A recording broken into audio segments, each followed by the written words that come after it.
cómo diferenciarlas de otros pequeños para edad gestacional, y básicamente cómo hacer el seguimiento, que un poco eso era el gran problema que tenía esta patología. Uno la podía diagnosticar, pero no sabía en qué momento, cuál era el momento oportuno para poder finalizarla.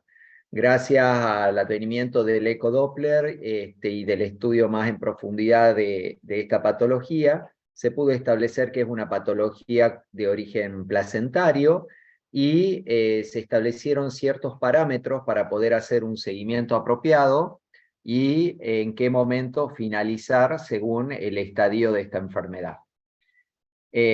Para comenzar, vamos a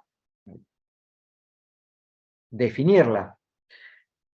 Decimos que restricción de crecimiento intrauterino es la condición por la cual un feto no expresa su potencialidad genética de crecimiento.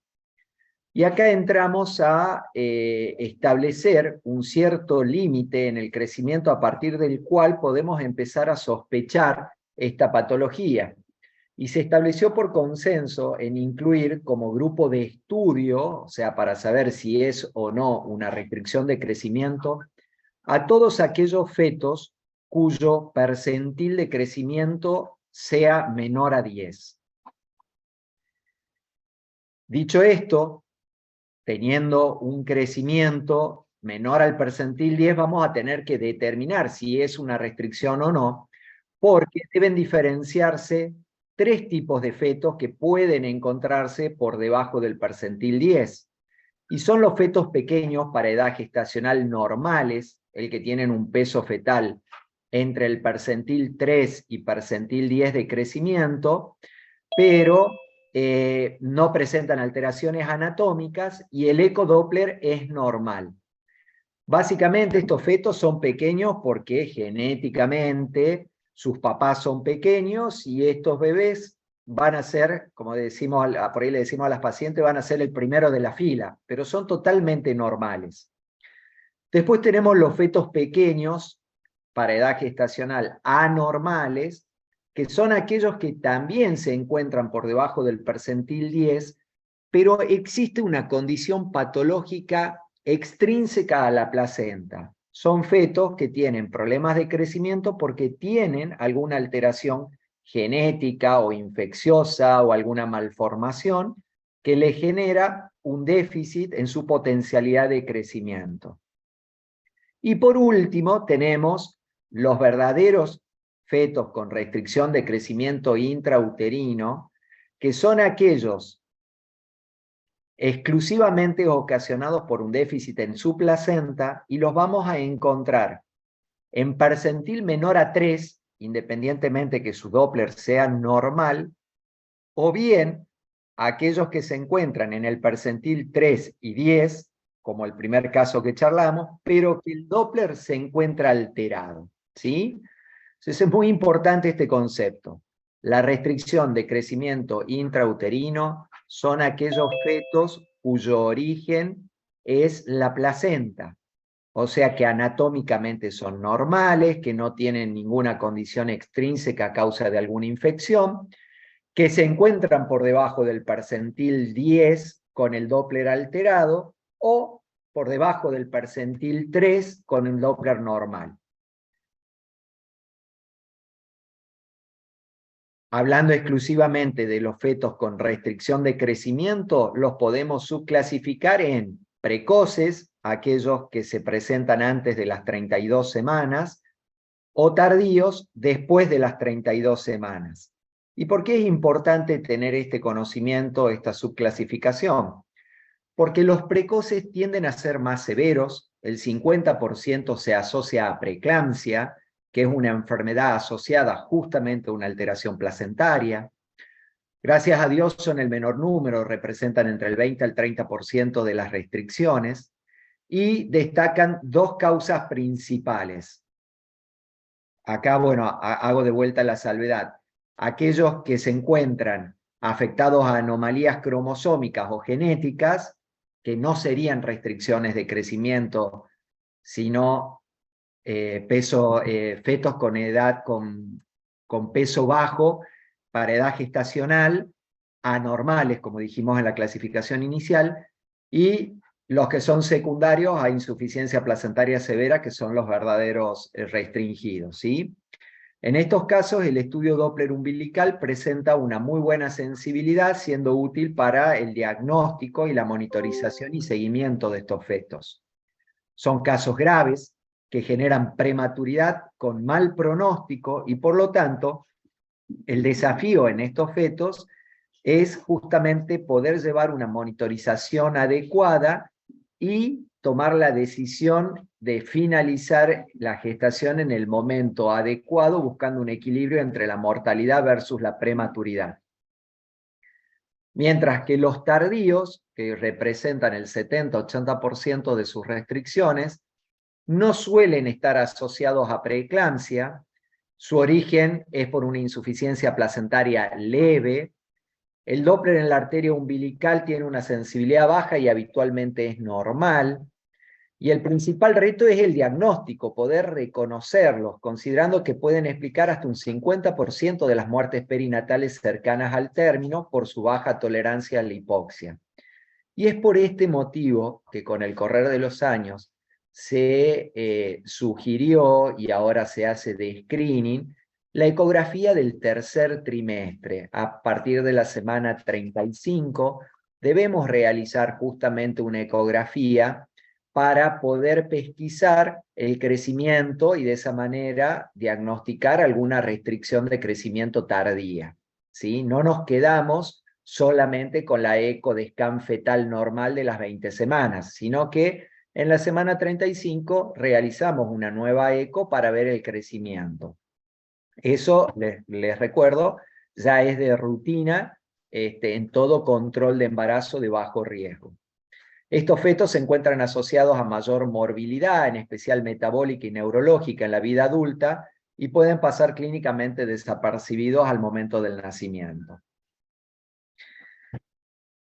¿Cómo vamos a hacer el diagnóstico de restricción de crecimiento?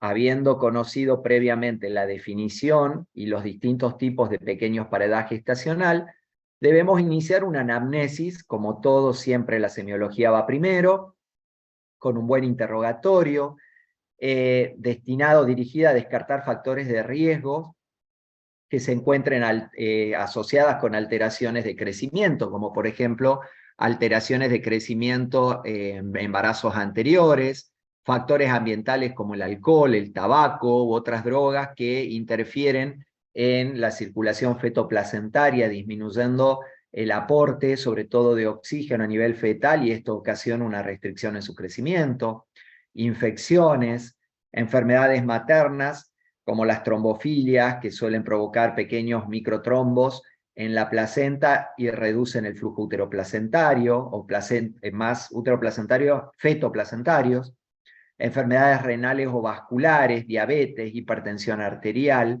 que van a tener un efecto directo sobre el crecimiento y desarrollo de la placenta. Luego, al examen físico podemos empezar a sospechar de esta patología mediante la altura uterina, que obviamente se debe realizar de control habitual en cada control de embarazo, sabiendo que, bueno, no es un método que me va a hacer el diagnóstico, pero en un embarazo de 30 semanas que me aparezca una altura uterina de 22-23 centímetros, lo voy a sospechar seguramente. Si la altura uterina es inferior al percentilo 10 para la edad gestacional y no se dispone de un peso fetal, es importante, cuando tengo la sospecha, de pedir y solicitar una ecografía de manera inmediata. Y el diagnóstico sí me lo va a establecer la ecografía. Entonces, solicito la eco y en cada estimación ecográfica voy a tener que primero estar seguro de la edad gestacional. Si no estamos seguros de la edad gestacional, muy probablemente el informe de la ecografía sea erróneo. Estimar el peso a partir de las biometrías fetales y a partir de ahí el cálculo del percentilo.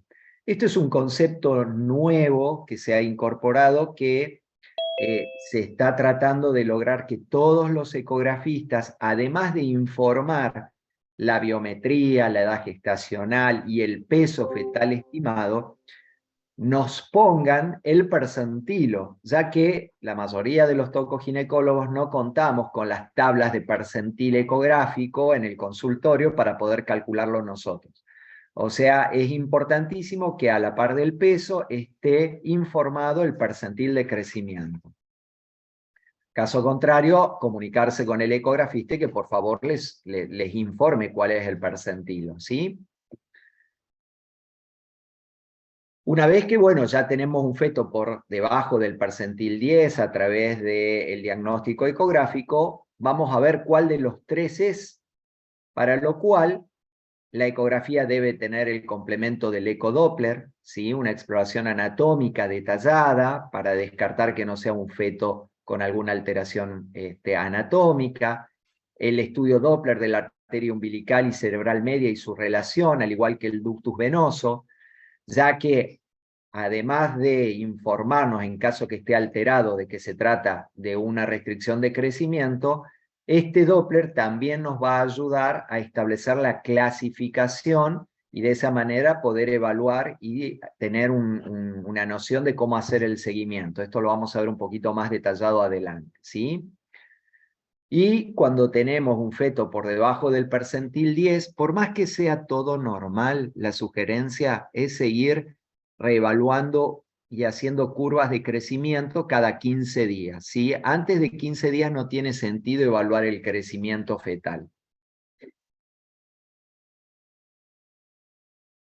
El ecocardio, ¿sí? El ecocardio, para evaluar bien la función cardíaca del feto, lo vamos a solicitar de rutina en todos los fetos con alteraciones anatómicas, que vuelvo a repetir, estos no serían restricciones de crecimiento, sino fetos anormales, y en aquellas pacientes en los cuales se hizo un scan morfológico en las 20, 22 semanas, y el ecografista, al evaluar los cortes de 4 cámaras del corazón o sus tractos de salida de los vasos, ve algún tipo de alteración. Si no tenemos alteraciones anatómicas y el scan fetal me informa que el corazón pudo ser evaluado de manera correcta y sin alteraciones, el ecocardio no sería algo de rutina, como sí se solía hacer hasta hace unos años, donde no había un buen scan morfológico, entonces se hacía una eco de control a las 22 y de rutina se pedía en todos los embarazos un ecocardio en la semana 26. Ahora solamente vamos a reservar el ecocardio para los casos de alteraciones anatómicas o en los casos que no se pudo hacer una buena evaluación cardíaca en el scan morfológico de las 22 semanas. Siempre debemos revalorizar el riesgo de cromosomopatías, o sea, toda paciente con una restricción de crecimiento se le debe aconsejar una interconsulta con genética, si es necesario sospecha de que pueda haber alguna alteración genética, se le solicitará un cariotipo de líquido amniótico, sobre todo en aquellas pacientes donde podamos ver ecográficamente alguna malformación, alguna restricción precoz, que dijimos que suelen ser las más severas y muchas de ellas a veces no son por alteración placentaria, sino están asociadas a procesos infecciosos. Y en los casos, bueno, obviamente, como dijimos, además de precoz, que sea una restricción severa, cuyo crecimiento fetal se encuentre por debajo del percentil 3, ¿sí?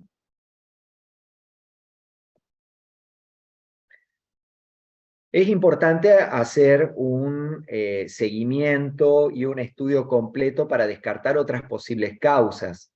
Si tenemos pacientes con cifras tensionales por debajo a 140-90, vamos a pedir un índice albúmina-creatinina para ver cómo está el estado de ese riñón. Y si ese índice está alterado, podemos solicitar una proteinuria de 24 horas. Lo mismo que si la tensión arterial es igual a 140 o 90, estaríamos ante la presencia de una asociación a hipertensión, que como dijimos, se asocian mucho. Estas dos enfermedades son primas hermanas, van juntitas en muchas ocasiones. A veces aparece una primero, a veces aparece la otra, o muchas veces van juntas, ¿sí? Obviamente estudiar con un análisis completo cómo está el hígado, cómo está el riñón, hacer estudios de infecciones, sobre todo en los casos precoces y severos, que podamos sospechar que esta restricción de crecimiento no sea de origen placentario, sino sea de origen infeccioso. En función a todos estos estudios que hemos realizado en los fetos pequeños para edad gestacional, vamos a poder establecer, según sus resultados, si son pequeños anormales, si encontramos alguna anomalía infecciosa o genética, si son pequeños normales, aquellos que están entre el percentil 3 y 10, pero todas las pruebas fueron normales, inclusive el Doppler, o lo que nos queda, la restricción de crecimiento. Fetos por debajo del percentil 3 o fetos por debajo del percentil 10, pero mayor al 3, con el Doppler anormal, sin ningún tipo de otra anomalía estructural, anatómica, infecciosa. Antes de avanzar, quisiera saber si se entendió este concepto, ¿sí? Porque esto es fundamental para poder hacer el seguimiento y tomar las conductas. Importantísimo poder definir lo que es una verdadera restricción de crecimiento intrauterino. ¿Eso se entendió? Sí, profe, se entendió. Perfecto. Preguntas de examen, ¿eh? Les voy tirando como para que vayan a dónde apuntar, sepan a dónde apuntar. Bueno, una vez que hemos hecho el diagnóstico, y ahora sí vamos a hablar solamente de restricción de crecimiento intrauterino, dejando los pequeños normales y anormales de lado, podemos clasificarlos. Y yo les decía que el estudio Doppler no solo se hace de la arteria umbilical, sino de la arteria cerebral media, de la relación entre ambas arterias, del ductus venoso, porque eso me va a poder permitir, según el grado de compromiso que tiene este feto, en clasificarlo en insuficiencia placentaria de leve a moderada, el estadio 1, con una no me voy a detener a leerles porque la verdad que esto hasta para nosotros a veces es complejo y siempre tenemos esta tablita con nosotros para poder establecer la clasificación. A la par ustedes van a poder encontrar que se encuentra alterado del Doppler, que me lo permite clasificar en estadio 1. Lo que sí es importante saber que ya el estadio 2, ya la insuficiencia es severa. En el estadio 3 ya estamos sospechando de acidosis fetal y en el estadio 4 ya hay una alta sospecha de acidosis fetal con compromiso del corazón fetal, que está su musculatura trabajando prácticamente en hipoxia y eso lleva a una insuficiencia cardíaca y es prácticamente el estadio previo a la muerte del feto, ¿sí? Entonces, sabiendo que existen 4 estadios y cada estadio me va a marcar el grado de compromiso que tiene esa placenta, esto es lo mismo reflejado en gráficos para que aquel que le gusta la parte de imágenes pueda ver cómo se van alterando los distintos flujos. Vamos a establecer un seguimiento. Yo ya tengo el diagnóstico, ya lo he clasificado, digo, bueno, ahora, ¿cómo sigo a este feto? Si el diagnóstico me estableció que era un pequeño para edad gestacional, quiere decir que su Doppler estaba normal, su crecimiento entre 3 y el 10, cada 2 semanas le voy a ir haciendo un control, ¿sí? No es que me quedo tranquilo y digo, no, mirá, salió este bebé, sale al papá, sale a la mamá y me quedo tranquilo.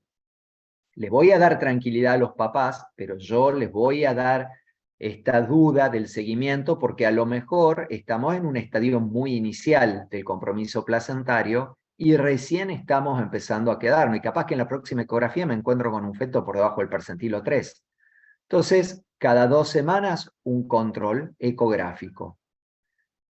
Si tengo un estadio 1 con una insuficiencia placentaria leve a moderada, todas las semanas me veo obligado a hacer el estudio Doppler y cada 2 semanas, como dijimos 15 días, el estudio del crecimiento completo. O sea, una vez por semana Doppler, cada 2 semanas eco completa con crecimiento.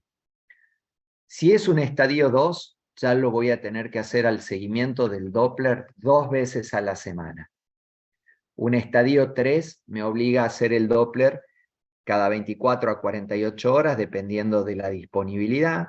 Y un estadio 4 cada 12 a 48 horas, algunos dicen cada 12 a 24 horas, ¿sí? Porque recordemos que el estadio 4 es un estadio que el bebé está prácticamente en insuficiencia cardíaca. Y ustedes me dirán, y bueno, pero ¿por qué le hacemos el seguimiento y no lo finalizamos? Bueno, va a depender de la edad gestacional y de la maduración de sus pulmoncitos. Si yo tengo un feto de 24 semanas que no he madurado y está ya en un estadio 4, es precoz, es severo, su pronóstico es malísimo, pero necesito hacer la maduración pulmonar, mínimamente para darle algo.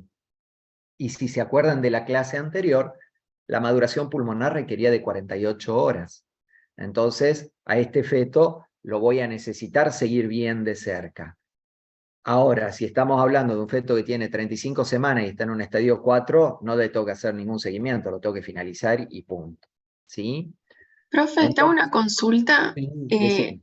¿En RCU en 3 y en 4 se interna o es ambulatorio el No, seguimiento? se interna y Ah, justamente perfecto. acá, un poquito más adelante voy a responder bien esa pregunta, pero Ah, bien. ahora te la contesto. Dale.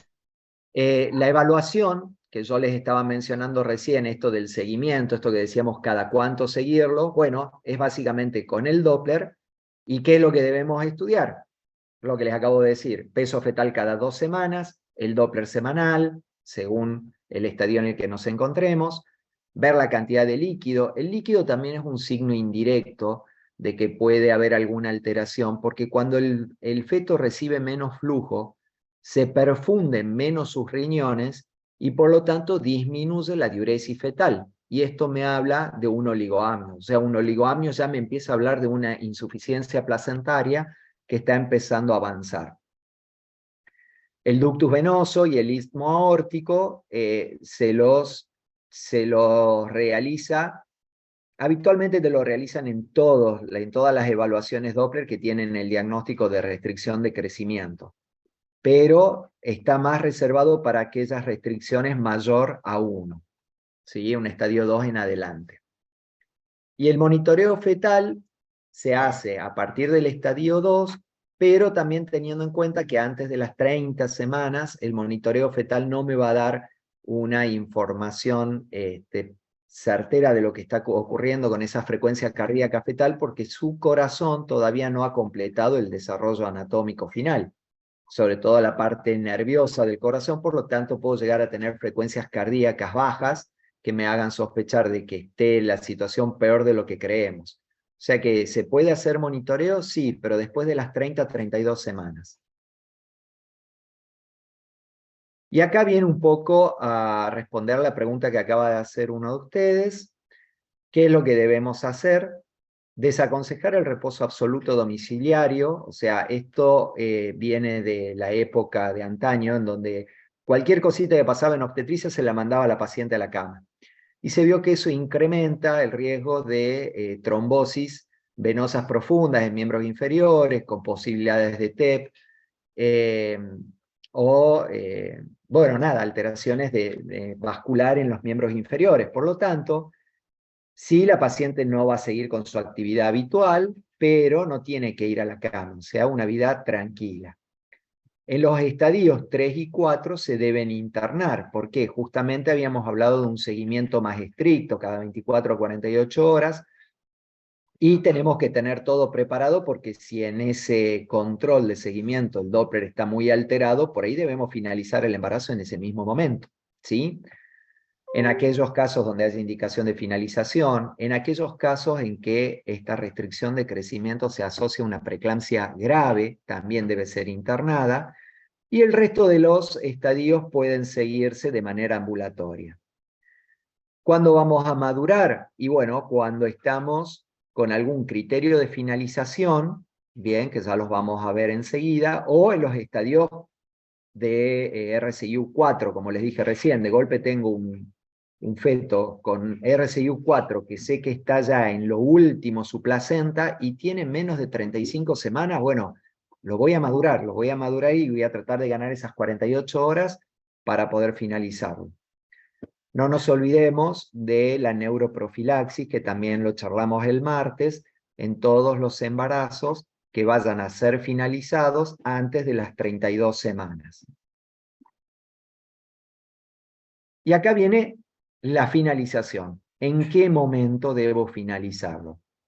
Esto ya, habiendo definido la restricción y habiéndolo clasificado, esto ya es mucho más sencillo. En aquellos fetos que son pequeños, anormales, decíamos, recuerden aquellos que tienen alguna alteración anatómica, nada, seguiremos con sus controles y se finalizará según la patología que tiene de base. O sea, no hay un criterio para definirlo, para finalizarlo una determinada edad gestacional. Hay que ver cuál es su alteración, si es compatible con la vida, si no es compatible y hasta cuándo lo podemos llevar. Si el pequeño para edad gestacional es normal, habitualmente se finaliza entre las semanas 39 a 40, no llegamos en lo posible a la semana 41 porque sabemos que a esa edad gestacional la placenta puede tener ya un cierto déficit y no queremos poner en riesgo la vida de este bebé. Puede ser parto vaginal tranquilamente, no está contraindicado el parto. Si las condiciones obstétricas en cuanto a no cicatrices previas, el feto que se encuentra en posición cefálica, no hay ningún problema.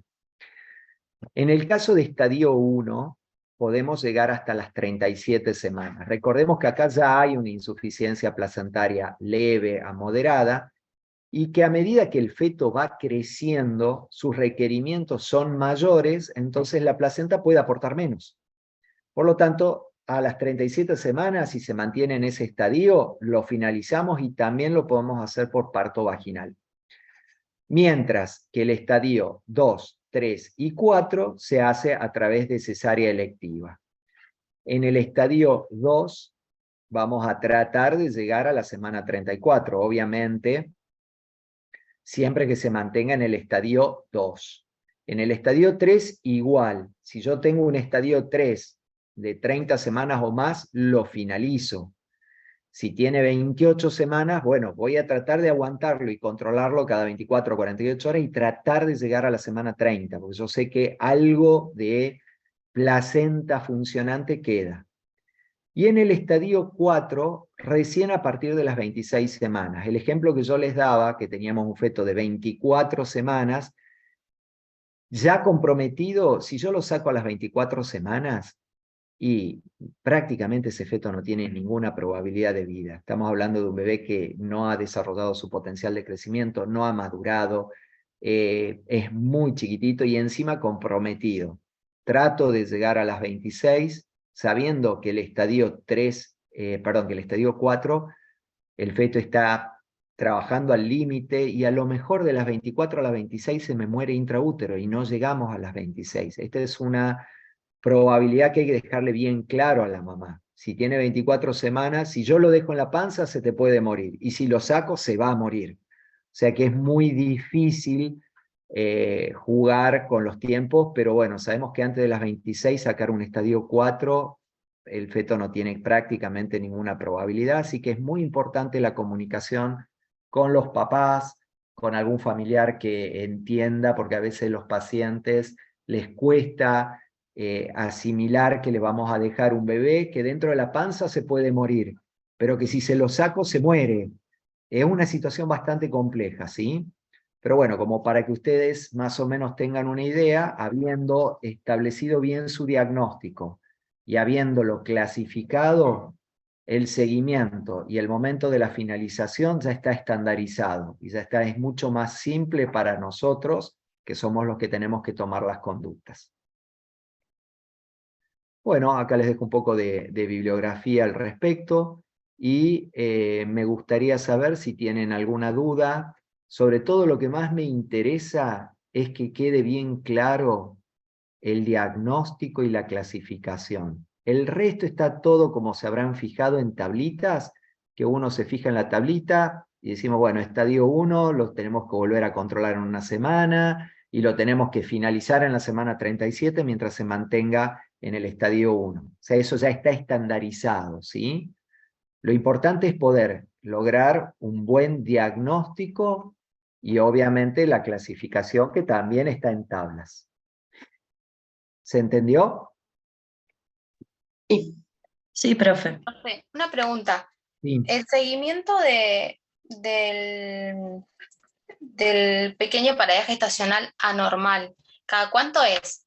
No, eso, el seguimiento, como yo les decía acá un poco en la conducta, y en cuanto a la finalización, va a depender de cuál es su patología de base. Porque ese feto anormal, no te olvides que muchas veces es una alteración genética que a lo mejor termina siendo un incompatible con la vida y hay que plantear una finalización del embarazo por el deseo de la madre, o a veces la madre dice, bueno, yo sé que es incompatible, pero son muy creyentes y lo dejan hasta el final.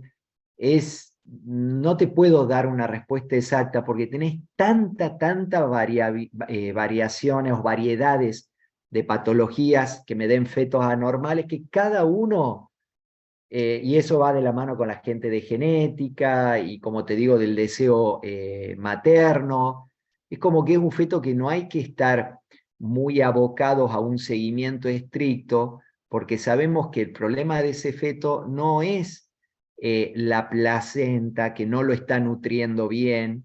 Entonces, que yo intervenga o no intervenga va a depender mucho de la patología de su bebé. Mientras que la restricción de crecimiento, yo sé que el origen es la placenta. Entonces yo sí voy a tener que intervenir cuando esa placenta ya no funcione más. Por eso es que hacemos un seguimiento más estricto. ¿Se entiende? Sí, y el seguimiento es hacerle un ecodoppler cada Justamente. semanal, bisemanal, Ahí como... está la evaluación, habíamos dicho el seguimiento y ahí está cada cuánto hay que hacerle a cada uno de los estadios y con qué hacerle el seguimiento, con el estudio Doppler. Ah, listo, gracias. ¿Preguntas? Yo tengo una pregunta por ahí medio boluda, pero ¿de qué depende, o sea, los estadios del RCI, tipo de los factores de riesgo que tenga la madre, o sea, hábitos tabáquicos, si tiene No. enfermedades? Acordate que hemos dicho que el RCIU es solamente aquel pequeño que está asociado a una insuficiencia placentaria. Los Sí. hábitos del tabaco, el alcohol, al igual que los infecciosos, al igual que los genéticos, me van a dar pequeños para edad gestacional anormales. No me van Claro, a pero, dar restringidos. por ejemplo, como Estrictamente. dijo que, perdón, que si la mamá, por ejemplo, tenía trombofilias o hipertensión, Sí, diabetes, esto iba a afectar a la placenta. eso Entonces ahí puede sí afectar a la generaría. placenta o no. Si afecta a la placenta, se va a manifestar a través de un Doppler patológico. Pero eso sí sería un RCIU. Exactamente, si yo tengo el Doppler patológico, ahí sí voy a tener una alteración en la placenta y lo voy a poder clasificar igual que todos. Ujú. O sea, cuando hay un problema de placenta, según la alteración del flujo de la arteria umbilical o de la cerebral media o de las uterinas, lo voy a poder clasificar en el estadio 1, 2, 3 o 4. Ujú.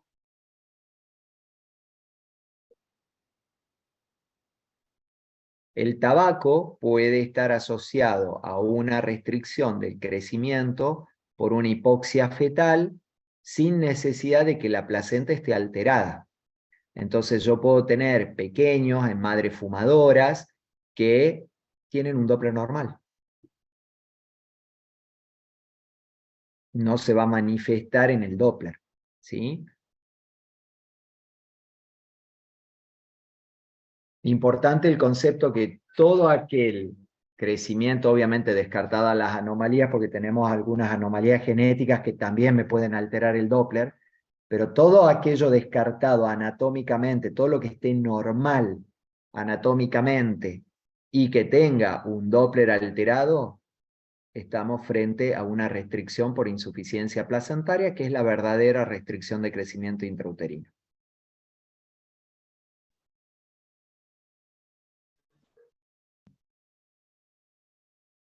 ¿Está claro eso? Sí. ¿Dudas?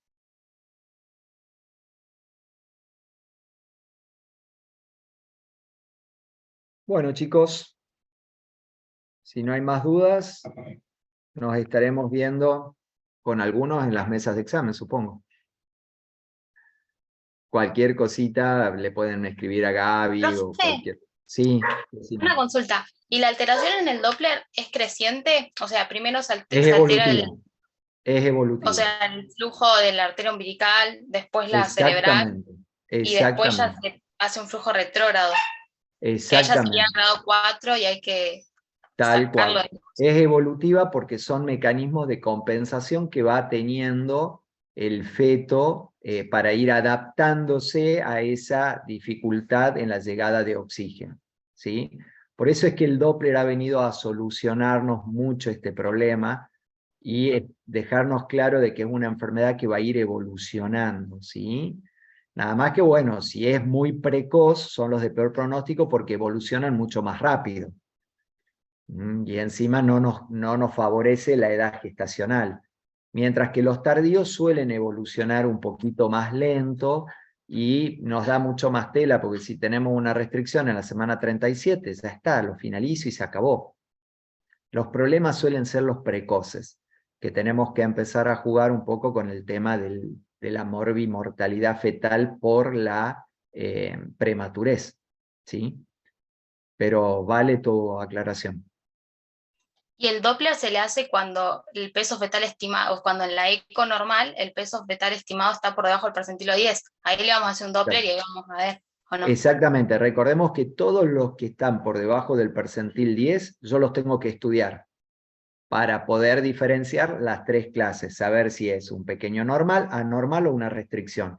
Y ese estudio completo que va desde la anamnesis, los análisis para descartar hipertensión y ecográfico, se le hace a todos, y ahí, una vez hecho todos esos estudios, yo voy a poder decir, che, no, mira, anatómicamente le encuentro un defecto en el corazón. Bueno, este no es una restricción. Este no está creciendo porque, bueno, habrá que hacerle una punción de líquido, hay que ver que no tenga una alteración genética. O bien en la ecografía encuentro que está todo normal anatómicamente, pero el Doppler tiene alteradas las arterias uterinas. Bueno, este es una restricción de crecimiento. No es un pequeño normal ni un pequeño anormal, ¿sí? Por eso, el percentil 10 es el que me va a gatillar todos los estudios para poder definir si es un pequeño normal, un pequeño anormal o una restricción de crecimiento. Buenísimo, gracias.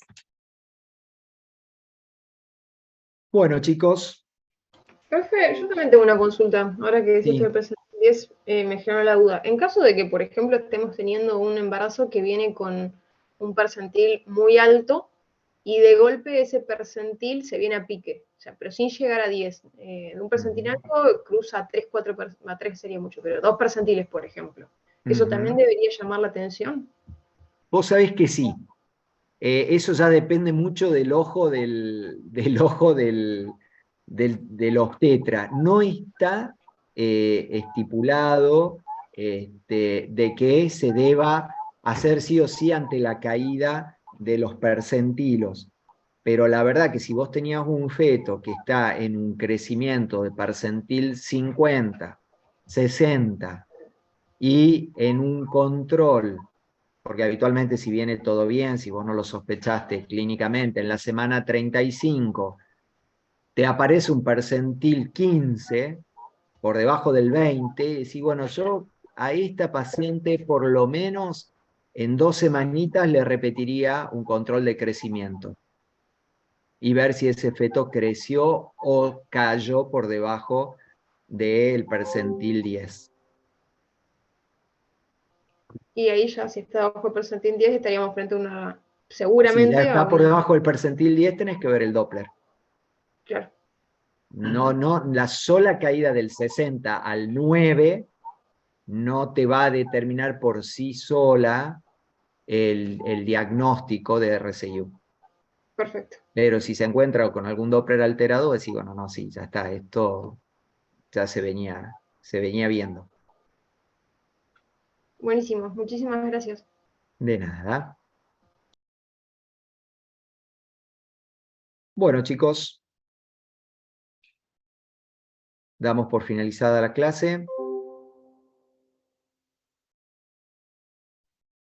Bueno, chao, profe, gracias. Bueno, chao, que anden bien.